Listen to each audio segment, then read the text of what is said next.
Mal Conselho está no ar, sejam todos bem-vindos. O e-mail para você mandar a sua história está passando na tela e faça como nossa amiga que escreveu para cá. E hoje nós vamos ouvir o que ela sofreu, uma traição que é de cair o queixo. Bora lá ouvir a história dela para a gente poder dar o nosso Mal Eu Conselho. lembro exatamente do cheiro daquele apartamento. Lavanda e algo que eu não conseguia identificar, talvez fosse o cheiro da mentira. Quando eu abri a porta naquela terça-feira, depois de uma reunião que tinha durado até às 10 da noite, eu entrei naquele apartamento que, na verdade, para mim, era um cenário de crime. E o criminoso era o meu marido. E a vítima? A vítima era eu. Eu aos 40 anos, recém-separada, e acabo de descobrir que eu não tinha mais nada. Mas para entender como eu cheguei ali, no chão do banheiro daquele apartamento que não era mais meu, chorando até não sentir mais nada. Eu vou contar para você, Mi, e para os seguidores um pouco da minha vida. Vou começar pela infância.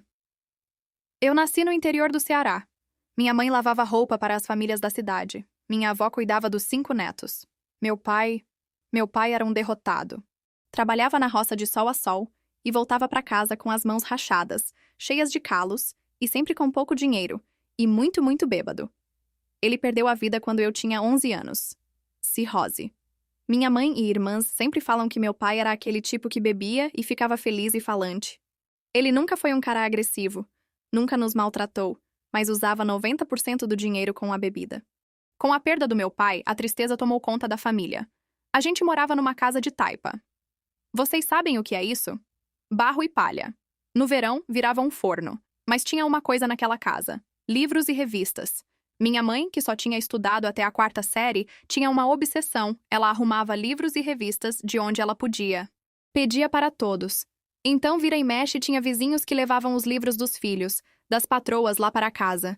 Minha mãe sempre dizia para mim: Elisa, o mundo pode tirar tudo de você, menos o que você colocar na cabeça. O tempo passou e eu fui a primeira da família a terminar o ensino médio. E eu não terminei bem. Eu terminei muito bem. Eu estudava de madrugada, sob a luz de uma lâmpada que piscava, porque a energia ia e voltava. Eu fazia provas de matemática no chão de terra batida, porque não tinha mesa. E com todo o esforço, leitura dos diversos livros e revistas que minha mãe sempre trazia, eu consegui passar. Passei em um dos cursos mais concorridos na Faculdade Federal. Quando eu vi meu nome na lista, eu não acreditei. Minha mãe até desmaiou. Minha avó rezou 3 terços seguidos para agradecer a Deus. Fui para a cidade cursar e cheguei lá com 2 sacolas e um sonho. E um medo.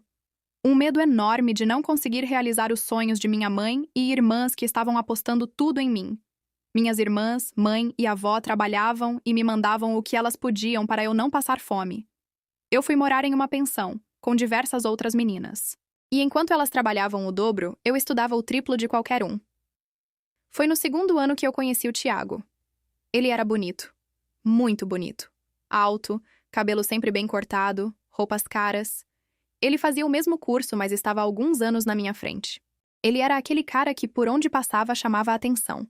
E eu pensei que jamais um homem daqueles olharia para mim. Mas ele me notou. E me notou porque eu era a primeira da minha turma. Eu não saía, não festejava, não bebia. Eu estudava. E ele precisava de alguém para ajudá-lo nos estudos porque ele estava indo mal em todas as matérias. E foi assim que começou. Ele pedia ajuda e eu o ajudava. Ele me convidava para café, eu ia. Com o passar do tempo, eu já conhecia os amigos, a família dele. A família dele tinha dinheiro, muito dinheiro. O pai dono de um negócio próspero e muito conhecido, a mãe era uma perfeita e linda madame. Eles moravam em uma casa que para mim era uma mansão. O Tiago via a minha simplicidade, sempre dizia que eu era diferente das meninas que ele convivia. Dizia que eu era pura. Em pouco tempo começamos a namorar. A mãe e o pai do Tiago me tratavam bem. A mãe sempre querendo me melhorar. Aliás, as amigas dela não podiam ver o filho dela com qualquer uma. E ela me aceitou bem apesar da minha classe social, porque ela sabia que ao meu lado o filho dela passaria sem problemas na universidade. Eu estava totalmente apaixonada por ele. Ninguém nunca tinha me olhado daquele jeito. Me dado tantos presentes. Ninguém nunca tinha dito que eu era especial. A gente casou 2 anos depois que o Tiago se formou. E com o passar do tempo eu me formei e consegui o emprego dos meus sonhos. E quero adiantar que após muito esforço, eu consegui realizar o sonho e comprei uma casa para minha mãe, e um apartamento para cada irmã. E até hoje eu faço tudo por elas. A única tristeza que tenho é que minha avó não viu meu casamento, e nem minha formatura. Ela teve uma doença que a levou de nós. Mas voltando. Enquanto a minha carreira decolava, o Tiago vivia ainda às custas da família dele. Eu nunca parei. Trabalhava, estudava, fiz outras especializações e só crescia. Meu padrão de vida mudou muito. Eu nem parecia mais aquela menina do interior, mas nunca esqueci de onde eu saí. Falando sobre o Tiago, eu não reclamava, não cobrava. Enquanto ele não estivesse vivendo do meu dinheiro, eu não ligava muito. A gente não teve filhos. Tentamos no começo. Ou melhor, eu tentei. Fiz tratamentos, tomei remédios, chorei em consultórios. Ele dizia que queria, mas nunca fez um exame. Depois de 3 anos, eu desisti. E ele até pareceu um pouco aliviado. Os primeiros sinais apareceram há uns 3 anos, mas eu não quis ver.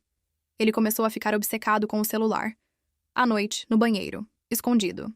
Eu comecei a suspeitar que era traição. Eu me preparei para encontrar mensagens de outra mulher. Mas hoje eu até preferia que fosse, porque a realidade é pior do que se ele tivesse me traído com uma mulher. Os anos passaram. Acumulamos patrimônio, eu juntei uma boa poupança e já estava até pensando em diminuir a carga de trabalho. Até que um dia cheguei, abri a porta, estava tudo escuro. As cortinas estavam fechadas. E tinha um cheiro. Café velho, cigarro e algo mais. E o Tiago estava sentado no chão da sala, com a cabeça entre as mãos. E quando ele levantou o rosto, eu não reconheci. Não era o Tiago que eu conhecia. Era um homem derrotado, com olhos vermelhos e uma expressão que eu só vi em pessoas em luto. Na hora, eu pensei que alguém da nossa família tinha morrido. E em desespero, eu perguntei o que tinha acontecido. Ele me mandou sentar e disse que precisava me contar, que eu tinha que ser forte. E ele contou. O pai dele havia parado de o bancar há alguns anos, e para manter a parte dele e a mordomia que ele gostava, ele começou a vender as coisas. Penhorou joias, pegou empréstimos, refinanciou o apartamento que morávamos, a casa na praia que compramos, e que nossos carros já iriam ser tomados pelo banco. Eu não acreditei. O rombo era enorme. Eu saí do apartamento desnorteada. Fui para a casa da minha mãe e chorei. Chorei a noite inteira. Mas na manhã seguinte eu fui investigar, e o que eu descobri era o fim. O Tiago não tinha perdido a mesada dos pais à toa. Eles pararam de bancar ele porque ele estava viciado em jogos. Em um site de apostas. Eu passei as 2 semanas seguintes descobrindo o tamanho do buraco. Era um poço sem fundo. O apartamento não era nosso. Estava hipotecado até o teto. Os carros foram levados. As contas conjuntas estavam zeradas.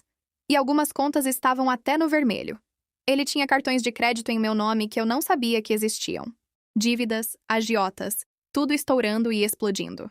A família dele? O aceitou de volta. Como ele tinha pegado dinheiro com pessoas perigosas, eles pagaram, limparam o nome do donzelo e o colocaram em uma clínica para fazer um tratamento. Enquanto a mim, eu pedi o divórcio assim que ele me contou. E isso deixou toda a família dele irada. Afinal, eu o estava abandonando em um momento difícil. Eu tive que sair do apartamento. Vim para um kitnet. Estou me reerguendo, tentando provar que as dívidas não são minhas, mas já tive que pagar algumas. Minhas irmãs, minha mãe, todas me convidaram a morar com elas. Mas acho que preciso do meu tempo comigo mesma. Logo já conseguirei me reerguer. Ainda bem que sempre estudei, que sempre tive uma boa cabeça.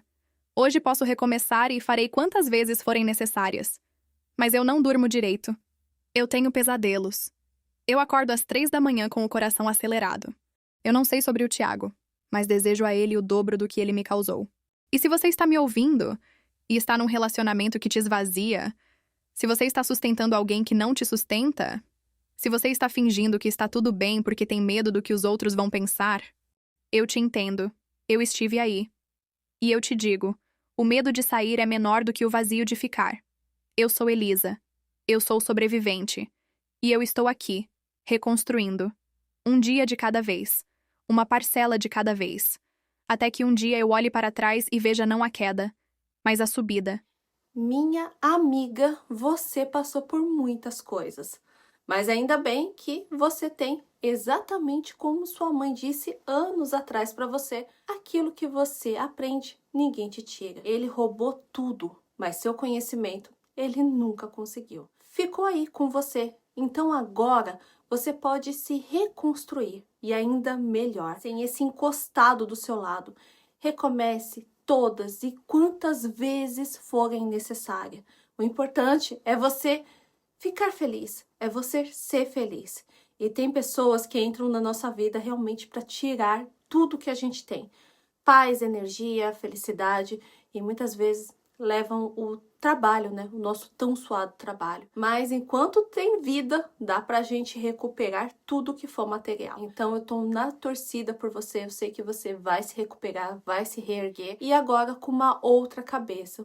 Hoje você sabe as bandeiras vermelhas e se um dia, lá pra frente, você quiser um relacionamento, você vai saber exatamente o que você não aceita mais. Bora lá ler os maus conselhos dos inscritos, que são sempre os melhores. A gente se vê aqui toda semana. Beijo pra vocês. Se cuidem por aí, galera.